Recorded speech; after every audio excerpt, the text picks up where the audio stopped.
Bismillahirrahmanirrahim. Assalamualaikum warahmatullahi wabarakatuh. Alhamdulillahirabbil alamin wassalatu wassalamu ala asyrofil anbiya'i wal mursalin sayyidina wa nabiyyina wa maulana Muhammad wa ala alihi wa sahbihi ajma'in. Subhanaka la ilma lana illa ma 'allamtana innaka antal alimul hakim. Rabbi shrah li sadri wa yassir li amri wahlul 'uqdatam min lisani yafqahu qawli bi jahi nabiyil ali. Amma ba'd. Hadirin hadirin jamaah Masjid Al-Ikhlas yang dirahmati oleh Allah Subhanahu wa taala. Alhamdulillah, kita bersyukur atas karunia nikmat yang diberikan oleh Allah Subhanahu wa taala karena kita bisa bertemu kembali di tempat yang mulia yang menjadikan kita di antara orang-orang yang mulia di sisi Allah Subhanahu wa taala. Mudah-mudahan kebersamaan kita di tempat ini menjadi sebab dosa-dosa kita diampunkan oleh Allah Subhanahu wa taala dan semua hajat kita dikabulkan oleh Allah Subhanahu wa taala. Amin ya rabbal alamin. Seperti biasa, pada malam Selasa kita akan mengkaji kitab Fathul Qorib Mujib. Pada kesempatan yang lalu kita telah membahas tentang menjaga pandangan mata. Dan sekarang kita akan membahas pembahasan yang baru, yaitu tentang motivasi dalam beristighfar, lalu bertaubat dan menjenguk orang yang sakit. Bismillahirrahmanirrahim. Wa qala musannif rahimallahu ta'ala wa nafa'ani wa iyyakum fi darihi amin ila anqal. At-targhibu fil istighfar wa taubah wa iyadatil marid. Qala Allah ta'ala wastaghfirillah innallaha kana ghafurar rahima. Wa qala Allah ta'ala wa ma kana Allahu yu'adzibahum wa anta fihim wa ma kana Allahu mu'adzibahum wa hum yastaghfirun. Wa qala ta'ala ya ayyuhalladzina amanu tubu ilallah taubatan nasuha. Wa an Abi Hurairah radhiyallahu anhu qala sami'tu Rasulullah sallallahu alaihi wasallam yaqul wallahi inni la astaghfirullah wa atubu ilaihi fil yawm aktsara min 70 marrah. Wa anhu aidan radhiyallahu anhu qala Rasulullah sallallahu alaihi wasallam walladhi nafsi biyadihi law lam tudhibu la dhahaba Allah ta'ala bikum wa la ja'a biqaumin yudhibun fayastaghfiruna Allah ta'ala fayaghfiru lahum. Wa an Anas bin Malik radhiyallahu anhu qala Rasulullah sallallahu alaihi wasallam Allahu akrahu bi taubati 'abdihi min ahadikum saqata 'ala ba'irihi wa qad adallahu bi ardil falah.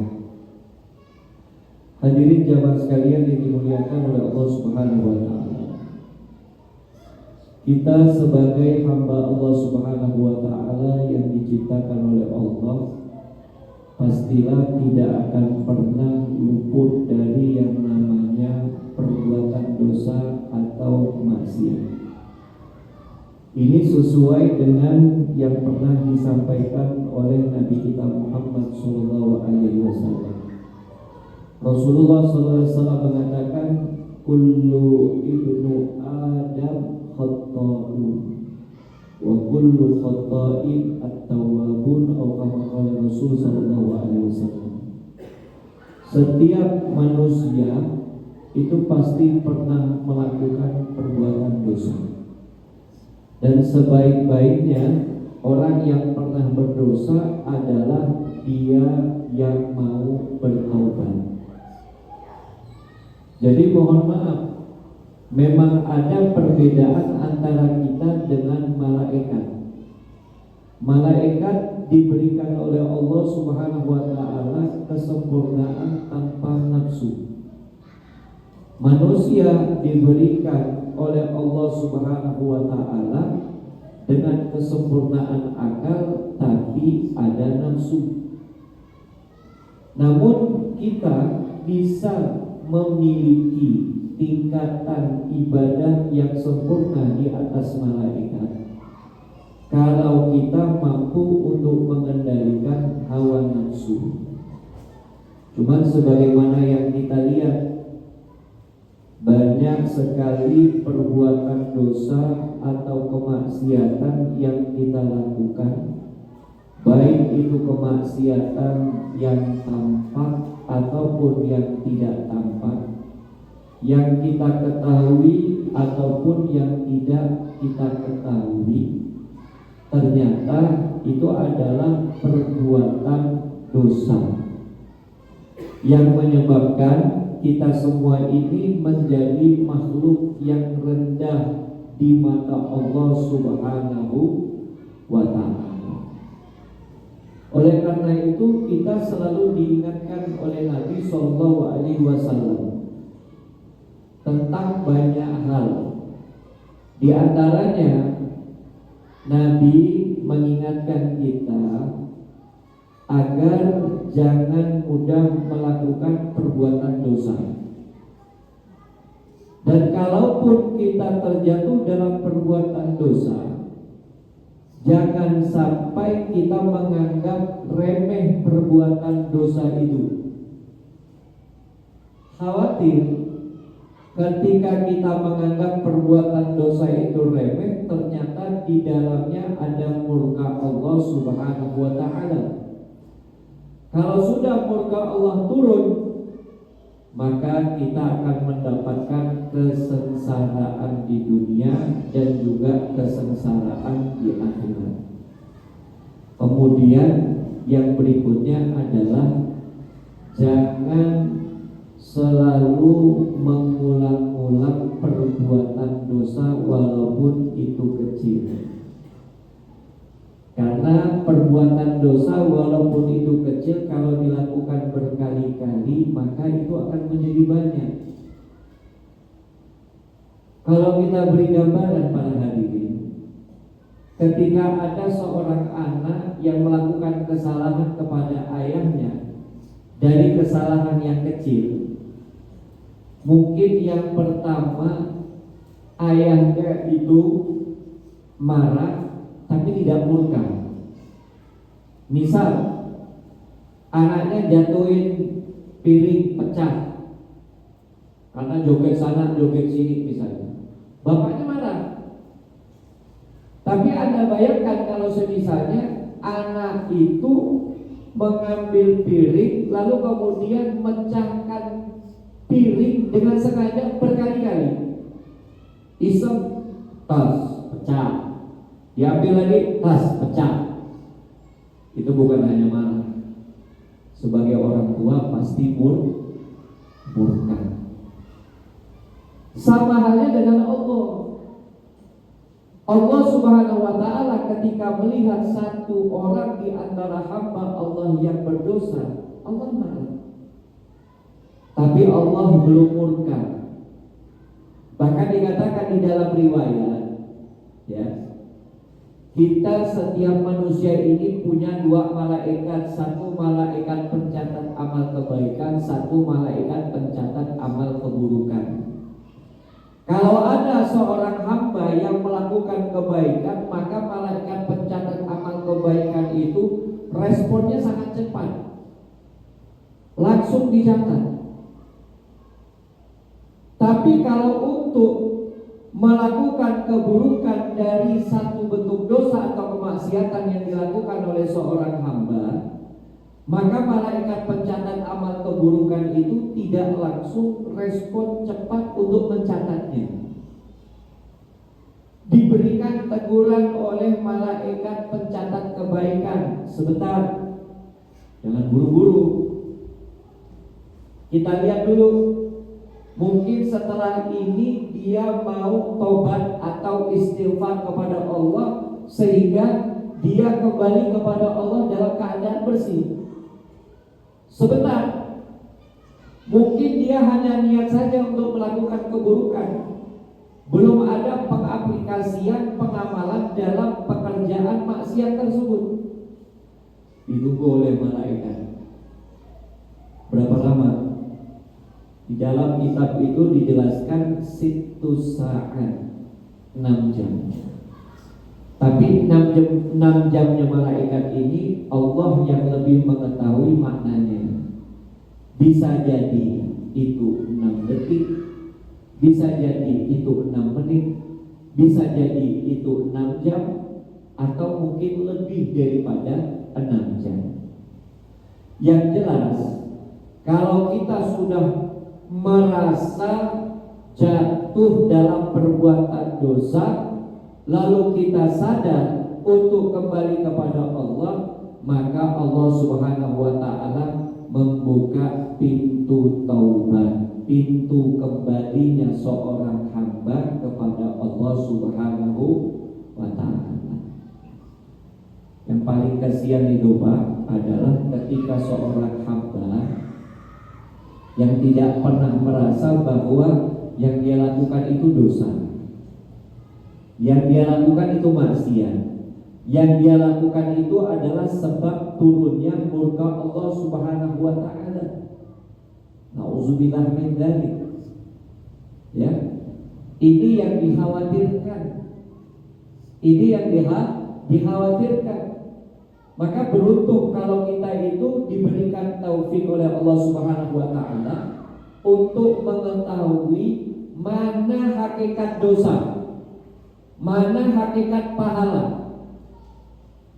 Itu taufik yang luar biasa. Tapi kalau ada di antara sekian hamba yang gak pernah tahu sama sekali, mohon maaf, oh ternyata dosa, tapi dilakukan. Oh ternyata maksiat, tapi tetap dikerjakan. Padahal kalau ditanya, kamu Islam? Ya saya Islam. Kamu pernah belajar? Enggak pernah belajar. Tapi kamu tahu ada ustaz? Ya saya tahu ustaz. Tapi enggak pernah mau tahu. Hati-hati. Hati-hati. Lalu kemudian ada juga orang yang tahu tapi tetap melanggar. Ini adalah dosa, dia anggap enteng. Ini adalah maksiat, dia tetap dikerjakannya. Apalagi dia mohon maaf selalu berkhayal dengan rahmatnya Allah Subhanahu wa ta'ala. Taubat nanti, taubat umur 40 tahun. Taubat nanti, taubat pas sudah mau meninggal. Memang kematian itu bisa ditawar. Kematian gak bisa ditawar para hadirin. Kematian itu bisa datang secara tiba-tiba, sebagaimana Nabi SAW mengatakan ja'atil maut baghtatan. Kematian itu datang secara tiba-tiba, tidak pernah diundang.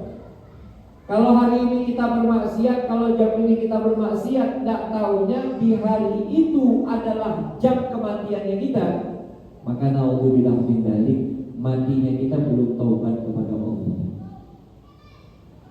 Ini yang paling banyak disesalkan oleh manusia. Dan naudzubillah min dzalik, orang-orang di zaman sekarang ini Pak, dengan sombongnya menantang kuasa Allah. Walaupun hanya sekedar main-main, tapi seakan-akan Anda itu merasa siap. Seperti apa? Anda tahu sekarang dengan kecanggihan teknologi apa namanya? AI. Dibikinnya Pak, dia seakan-akan masuk dalam neraka. Halo guys, saya sekarang berada di neraka. Saya tunggu teman-teman ngopi saya. Oh ternyata tidak panas seperti panas yang dikira oleh orang. Kemudian diposting supaya dapat attention, perhatian dari orang banyak.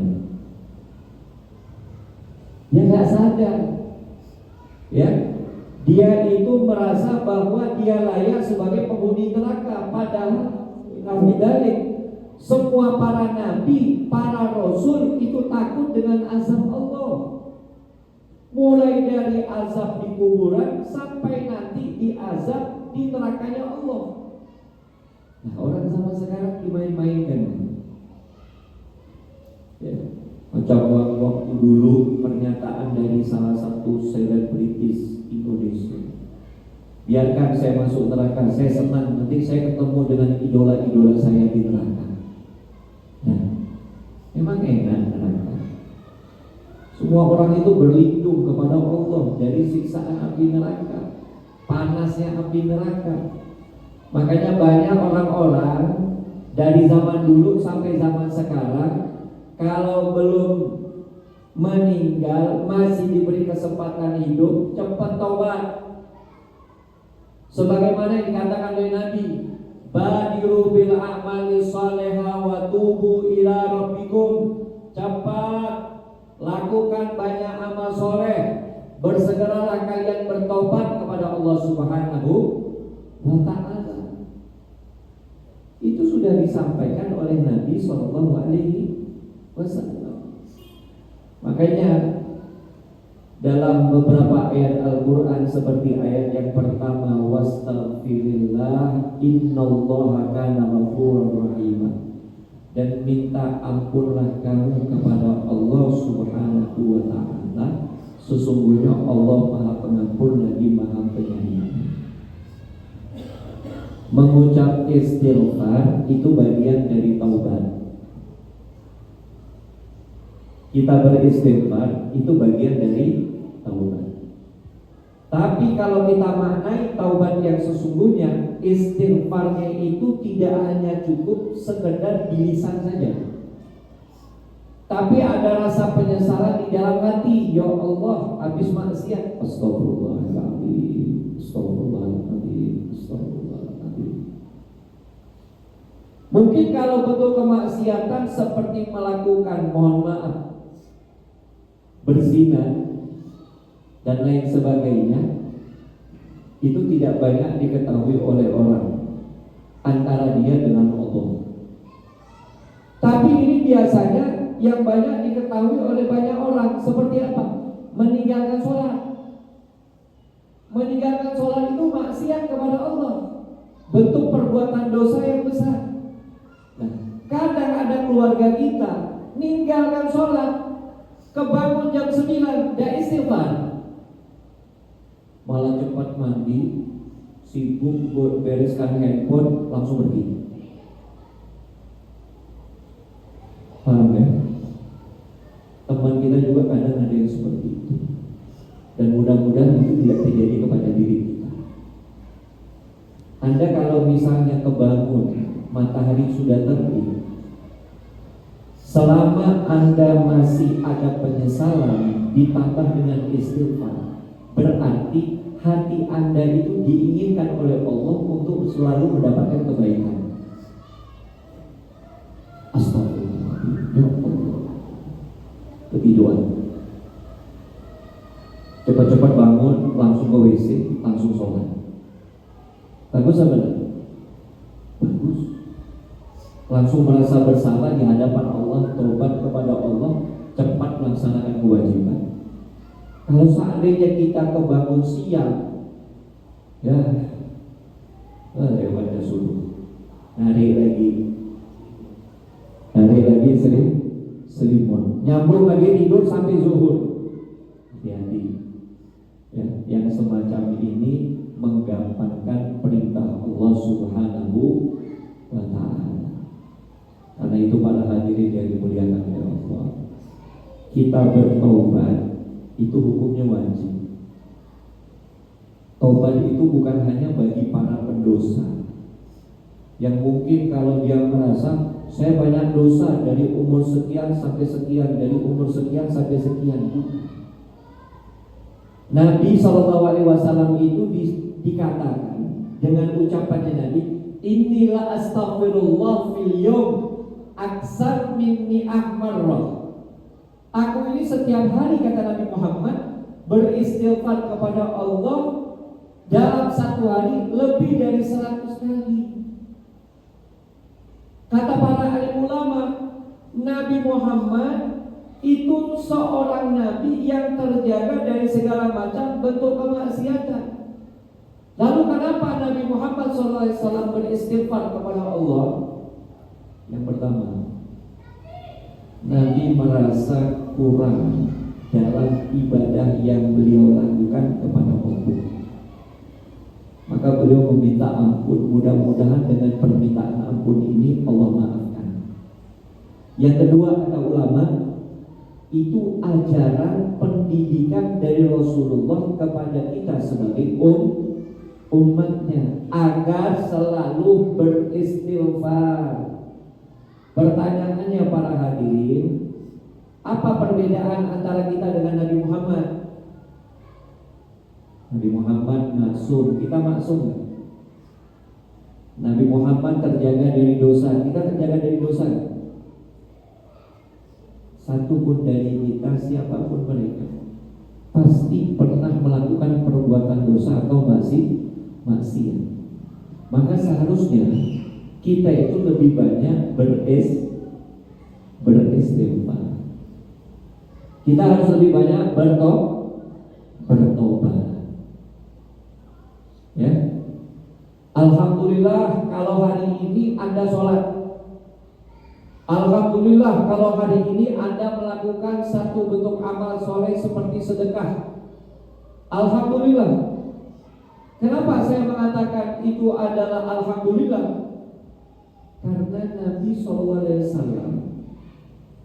menyebutkan satu ayat Al-Quran yang memberikan ketenangan hati kepada seorang laki-laki yang pernah berbuat dosa.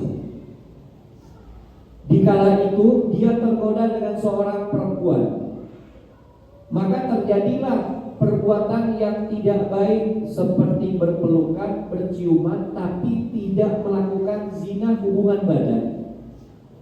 Cuma dia dikehendaki oleh Allah untuk menjadi orang baik. Laki-laki ini lari menangis kepada Nabi Muhammad, ya Rasulullah, saya telah melakukan perbuatan dosa. Apakah masih ada kesempatan saya untuk bertobat kepada Allah? Maka Nabi SAW pun kemudian mengatakan dari salah satu ayat Al-Quran, innal hasanat yudhibnas sayyi'at. Sesungguhnya segala macam bentuk amal kebaikan itu dapat menghapus dosa. Maka sekarang wudu, sholat 2 rakaat, minta ampun kepada Allah, dosa-dosamu akan diampunkan oleh Allah Subhanahu wa Ta'ala. Paham kira-kira Pak? Kita sholat itu dapat menggugurkan dosa. Kita sedekah itu dapat menghapus dosa. Kita melakukan kebaikan kepada keluarga itu juga dapat menghapus dosa. Karena itu terkumpul dalam al-hasanah, kebaikan-kebaikan. Makanya di dalam hadis Nabi SAW mengatakan, ittaqillah haitsuma kunta wa atbis sayyi'atal hasanah tamkuha. Kamu bertakwa kepada Allah dimanapun kamu berada, dan iringi perbuatan burukmu dengan perbuatan baik yang dapat menghapusnya. Jam sekarang Anda berdosa, besok pagi Anda tobat, sholat subuh berjamaah, dosa yang Anda lakukan di malam hari itu akan dihapuskan oleh Allah. Cuma kalau dalam 24 jam isi waktunya penuh dengan dosa, tidak ada satu bentuk amal soleh, ini yang ditakutkan. Dan yang paling ditakutkan diantaranya ketika di dunia adalah mati dalam keadaan su'ul khotimah. Maka saya berpesan kepada Anda, pesan ini bisa Anda sampaikan kepada keluarga Anda. Jangan pernah alergi dengan kebaikan, tapi alergilah dengan bentuk dosa.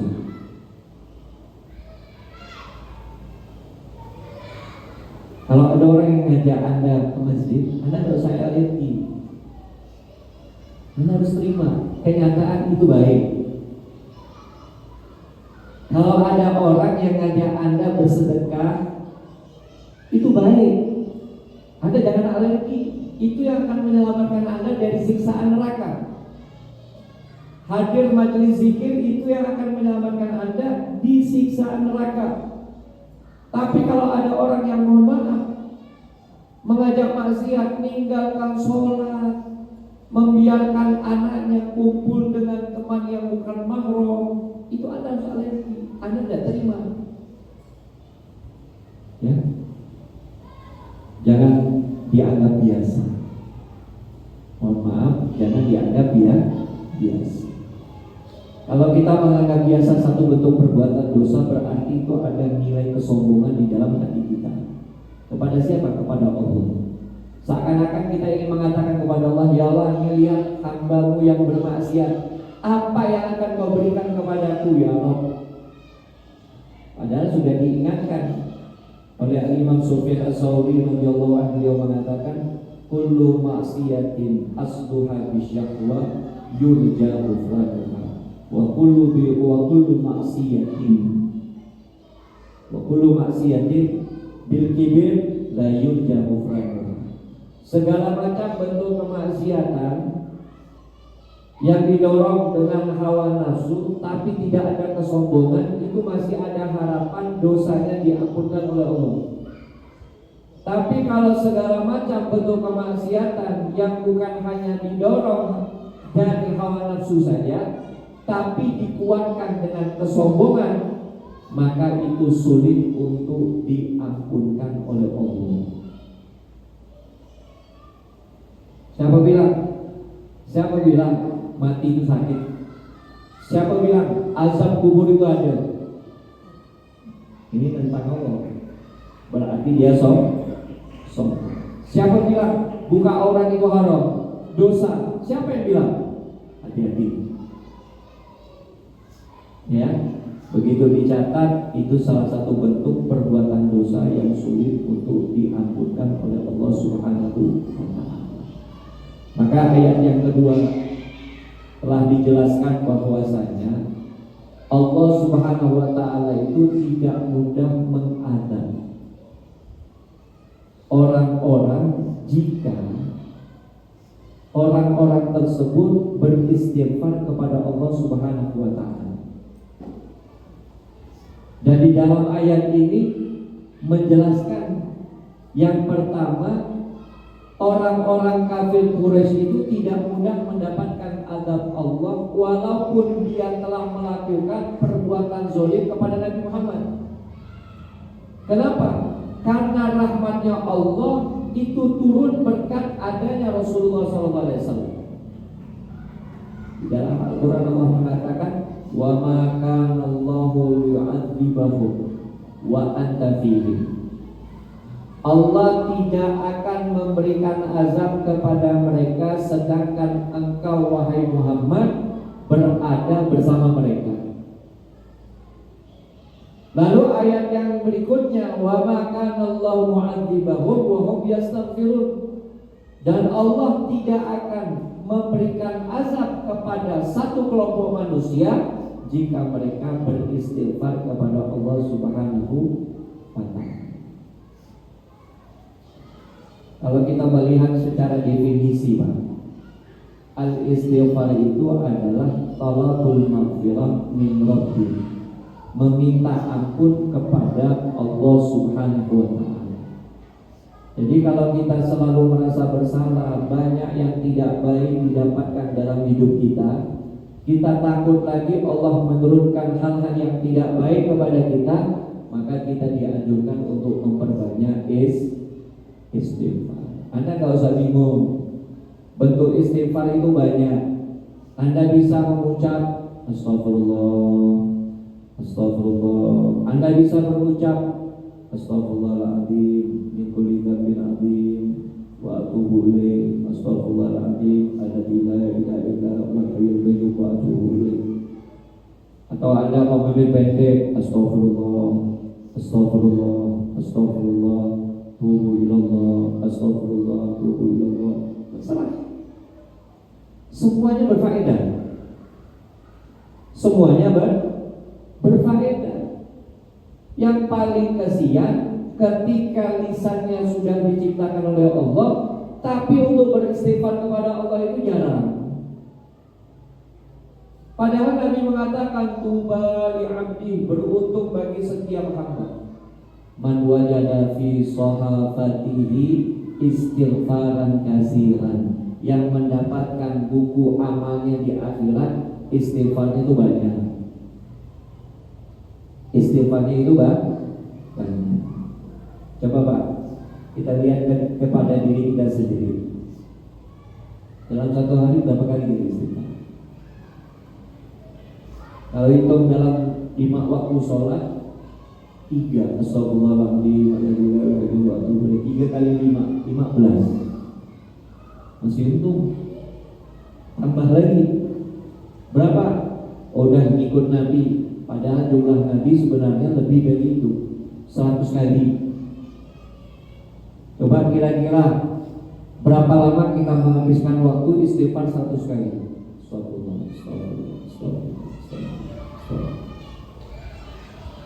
Gak sampai 2 menit. Gak sampai 2 menit. Tapi faedahnya itu luar biasa. Ya.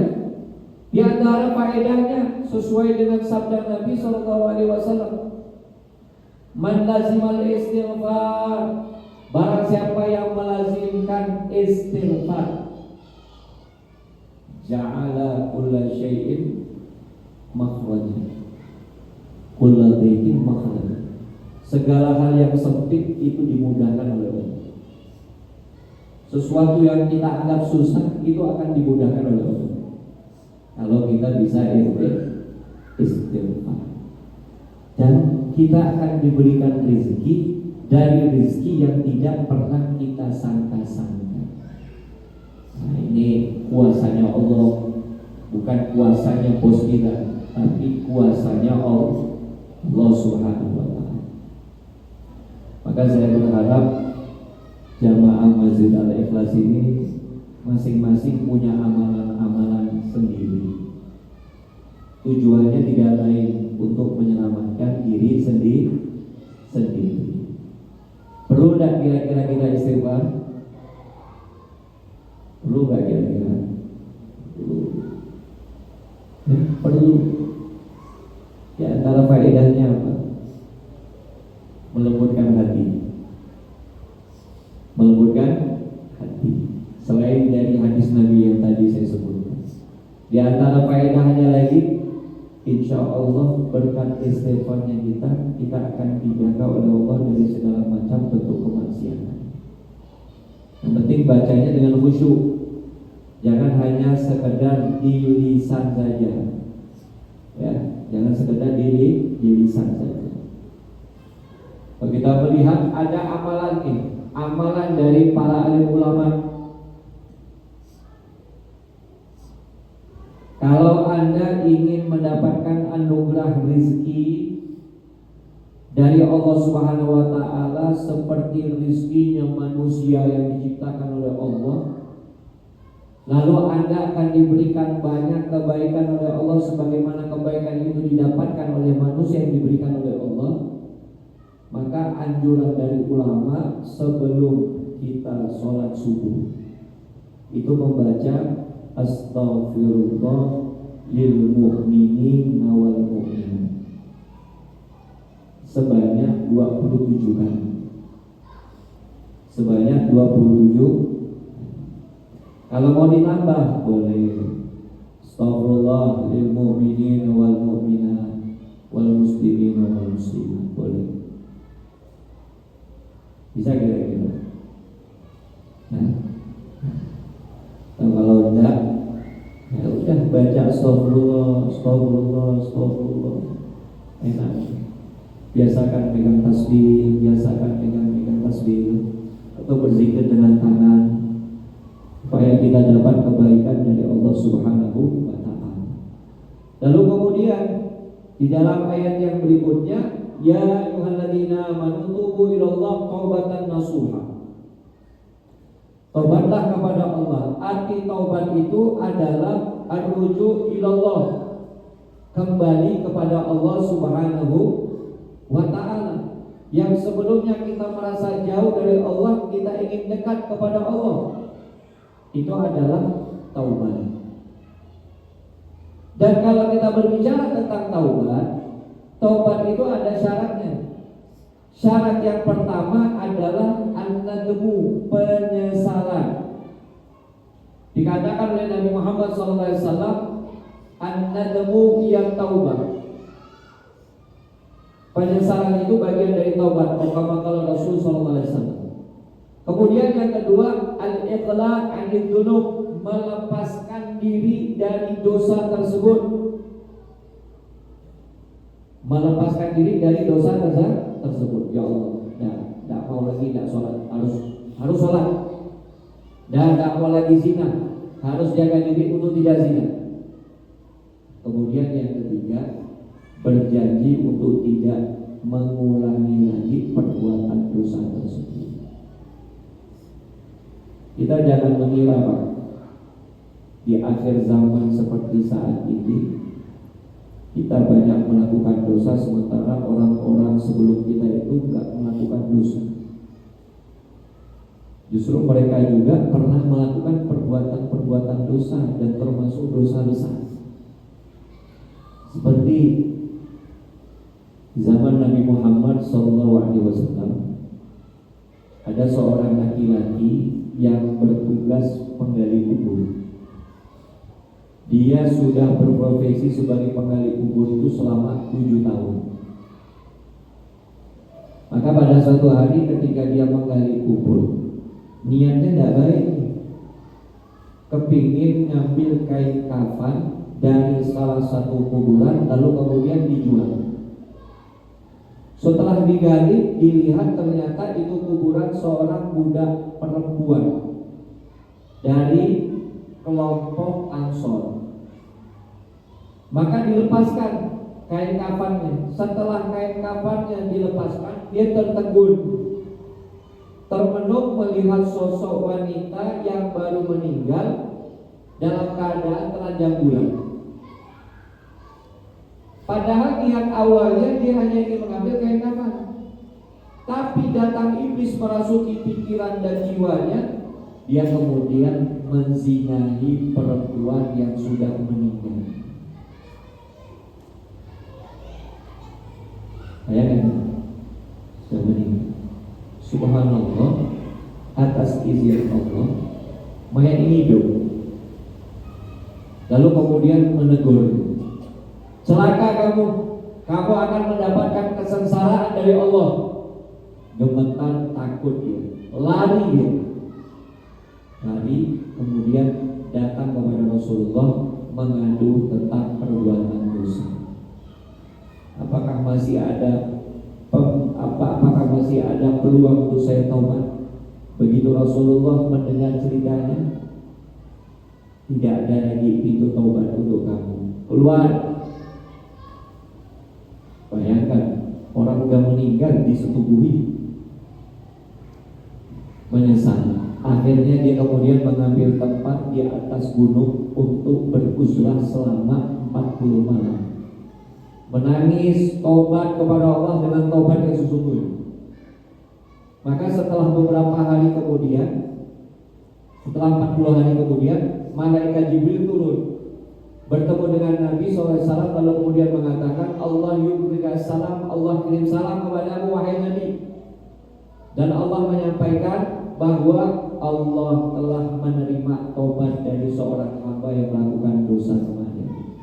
Bulan bin bulan, sampaikan kepada dia. Dipanggil oleh Nabi Muhammad. Amin. Dipanggil oleh Nabi Muhammad. Hikmahnya apa para hadirin? Kalau hari ini kita melakukan dosa besar, dosa yang berkaitan dengan Allah Subhanahu wa taala, Allah memiliki sifat Ghafur, Allah memiliki sifat Rahman, Allah memiliki sifat Rahim, tinggal kita kembali kepada Allah. Insya Allah dosa kita diampunkan oleh Allah. Amin. Mudah-mudahan bermanfaat insya Allah. Wallahu a'lam. Karena berhubung udah azan. Jadi makanya Assalamualaikum warahmatullahi wabarakatuh. Mau tanya istighfar. Tadi kan ada beristighfar.